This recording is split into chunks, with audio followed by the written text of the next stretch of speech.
Donc, première question, c'est qu'est-ce qu'on attend pour quelle pathologie en traumatologie? J'ai un patient qui a un traumatisme du genou, qui a un gros genou, je prescris quoi? J'attends quoi? Je cherche quoi?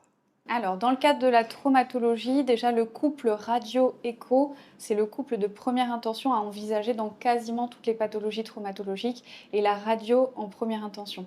Pourquoi? Parce que c'est la seule modalité d'imagerie qui nous permet d'imager l'os, d'être sûr qu'il n'y a pas de fracture, qui est quand même la première des questions à se poser face à une pathologie traumatique, qui va aussi nous donner des indications sur les parties molles qui entourent l'os, si elles ont souffert ou pas, parce que si on voit un gros épaississement des parties molles en radio, ben on se doute qu'il y a peut-être une pathologie tendineuse ou ligamentaire sous-jacente pour laquelle l'échographie va avoir sa place.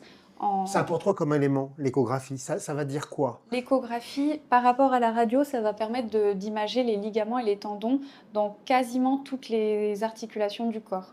À ceci près que pour certaines, les tendons sont tellement profonds qu'ils ne sont pas accessibles à l'échographie, mais disons que sur une entorse de cheville, le bilan ligamentaire et tendineux va se faire très très bien en échographie et l'IRM finalement n'a de place qu'en deuxième intention pour un bilan plus exhaustif. Du coup, j'y viens, hein, parce que c'est ça, c'est à quel moment, donc j'ai un patient, il a une traumato de la main, du membre supérieur, Oui. des épaules, des hanches, des genoux, des chevilles, des pieds.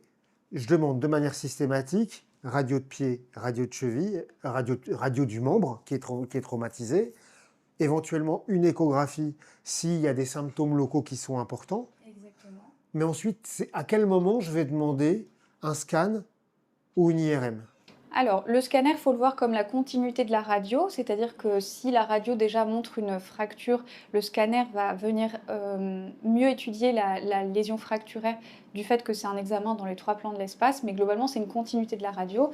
L'IRM, par contre, c'est très différent parce qu'elle n'image pas que l'os, elle image de façon beaucoup plus fine les tendons, les articulations, les petites lésions cartilagineuses qui ne vont pas être visibles du tout ni en radio, ni en écho, ni en scanner.